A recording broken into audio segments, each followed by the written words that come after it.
Hello everyone, I hope you're well. I just wanted to touch base with you regarding our current project, My Surroundings. Thank you for all the work you've sent in so far. Here is an overview of the project. So let's look at the theme surroundings. The surroundings means the area in which something exists or lives. We are currently in lockdown, so we are surrounded by our own homes and our own personal environment. So I'm going to break that down into some smaller subheadings to give you some different ideas to consider. So we are surrounded by objects in every room of our house.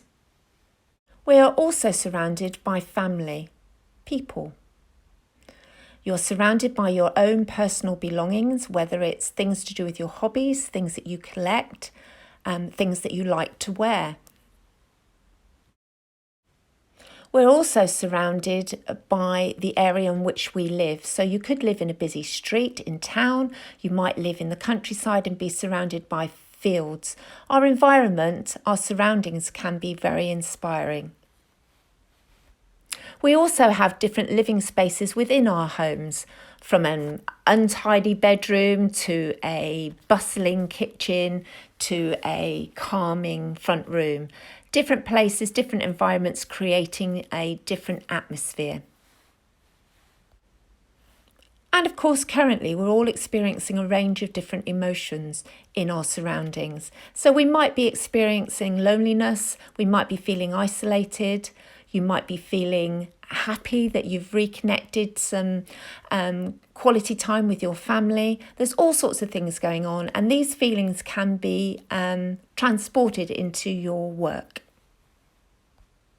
I've also included buildings because I think that we all live in different houses. We might live in a contemporary modern house. We might live in something a little bit more traditional, but they all have great architectural features that could be an inspiration for some of you regarding your project. So let's remind ourselves quickly about the assessment criteria that we need to meet for the exam board. So assessment objective number 1 is all about investigating and researching the theme, My Surroundings. It's about exploring the work of artists and making connections to their work in your own development. And it's about developing an idea for an original final outcome. Assessment objective number 2 is all about the experimenting with different mediums and materials. It's about developing your art skills and learning new techniques. Assessment objective number 3 is all about the observation and recording, which we can do through drawing, and obviously you can take photographs as well. And don't forget to annotate those pages with those thought processes to back up your ideas. And of course, assessment objective number 4 is your final outcome. That's your final piece. And in this case, for this project, we will be looking at completing that on our return to school. So let's have a quick look at what we've done so far. You should have a title page set up in your sketchbook based on the theme, and a mind map that shows all the possibilities surrounding that theme. That's the start of your research. So there have been 2 drawing tasks that I have asked you to complete. One was to collect a group of objects from your surroundings, put them together and use the biro in a scribbling technique to imply a range of tones and surface texture. And the second drawing task was draping clothes. So I asked you to hang some clothes up on a hanger or on the back of a door or over at the back of a chair, and then use the art medium to use a range of tonal qualities to imply the folds in the cloth. So these 2 tasks gave you marks for assessment objective number 2, which was exploring different mediums, and assessment objective number 3, which was an observational drawing. And for part of assessment objective number 1, you have been invited to explore the work of a couple of artists who have been inspired by their surroundings to make art. To look at if you wanted a starting point. So the first one was David Hockney, and this is a painting of his friend and a self-portrait of him in their surroundings. The second artist I have included is Vincent van Gogh, who was very much inspired by all of his surroundings, inside and outside. And here is a famous painting of the bedroom. The third artist is Roy Lichtenstein, who was a pop artist who worked in flat colour and pattern and did some massive pieces of artwork of interiors. Henri Matisse, another interior painting. This is interior with phonograph, it's called. But I included this one because of the draping cloth that divides the two rooms. And I liked the objects on the table. And I like the fact that in the distance, the window also draws the viewer to the surrounding areas outside.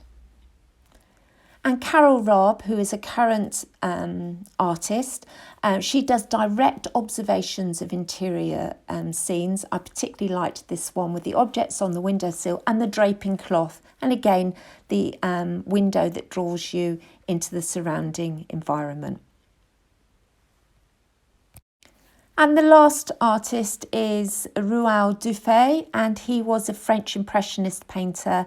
Again, another interior perspective, surrounded by all the things that are important to him. I also wanted to include the example of Frida Kahlo because she was surrounded by the things in her bedroom for a large part of her life. She spent a long time in bed, and that was an inspiration for lots of her work. And this painting is called The Dream.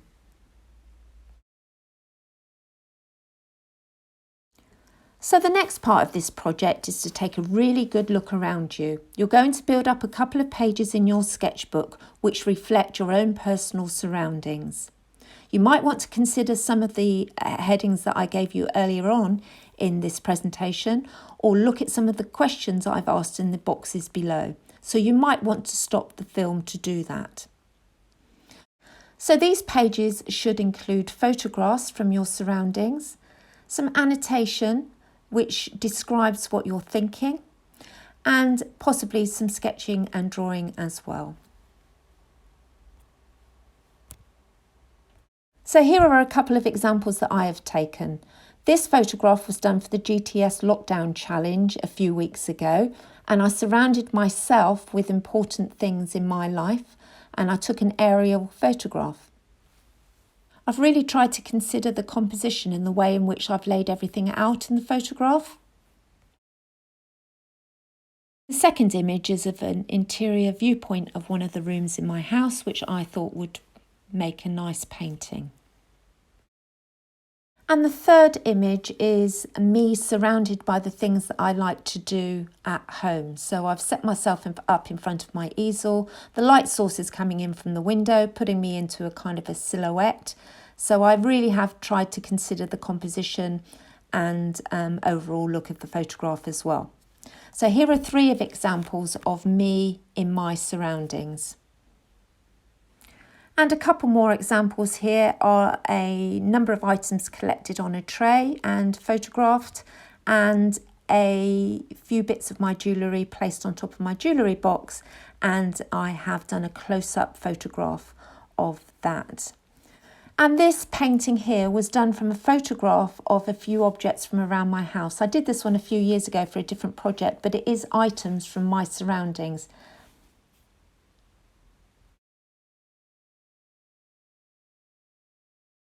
And finally, I want to share with you some past students' work where they've incorporated the theme My Surroundings into their developing ideas. So this painting here was produced by a student that gives an insight to home life. You can see from the front room through to the kitchen, and she's also incorporated her brother and her mother. Great use of complementary colours in this painting. These two students have also used their surroundings.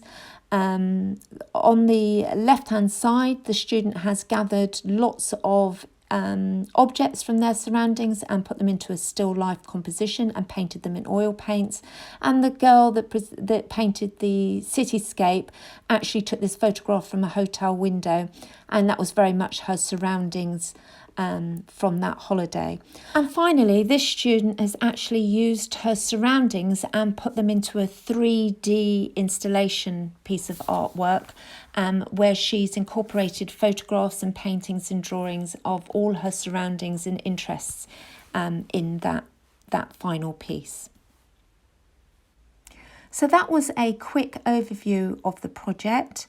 You are all now tasked to go off and start looking at your own surroundings and developing some ideas there. I look forward to seeing the results of those pages.